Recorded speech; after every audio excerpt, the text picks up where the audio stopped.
Okay, well, I've been getting messages from Retro Modding asking me to review their replacement battery for the Game Boy Advance SP, and well, they asked for this, and I have a complaint. You see, this is a 900 milliamp hour battery. It lasts a lot longer than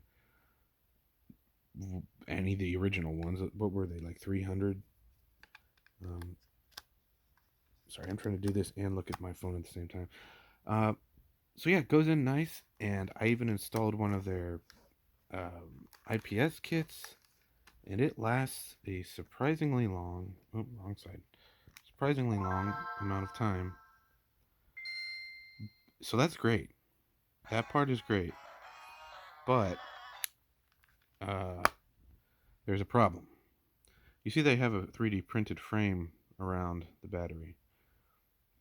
Why they have the battery this far over, I don't know, because there's a little bit of a gap. I think they could have moved it just slightly further down and then printed up a wall on this side, a lip, to get the battery out. As it is, do you see the indentation in the case right here, where you're supposed to like get a fingernail in there or a screwdriver or something to pry it out? In order to get this battery out, you're prying against the lithium polymer cell. That is dangerous. If you pierce a lithium polymer cell, it can catch on fire. Um, you can do it. If you do it with your fingernail, it's pretty safe. But if you do it with a screwdriver, look what I almost did.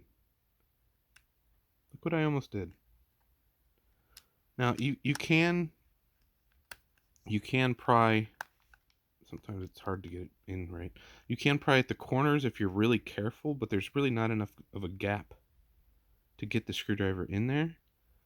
And I've been modding my GBA with several different mods. The next one I'm going to do is actually replacing this entire shell because it's really old and beat up.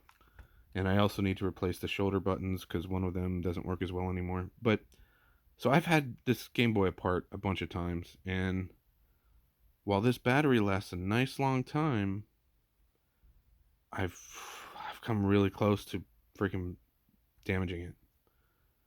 So that's my review. My review is the battery is great as far as battery life. Fantastic. Even with this IPS screen, it lasts a long time. At least compared to the battery I had before, which was basically shot. And this is an AGS 001, which was the front-lit screen.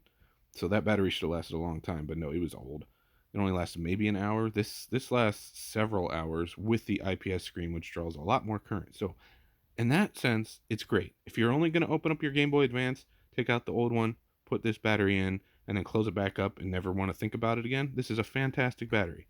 It even charges up pretty fast. So that's fine. But if you're gonna have to get it in and out a lot, if you're doing mods, especially if you're a person that does mods to multiple systems and you want to put it in different ones, this is a problem. So yeah, that's that.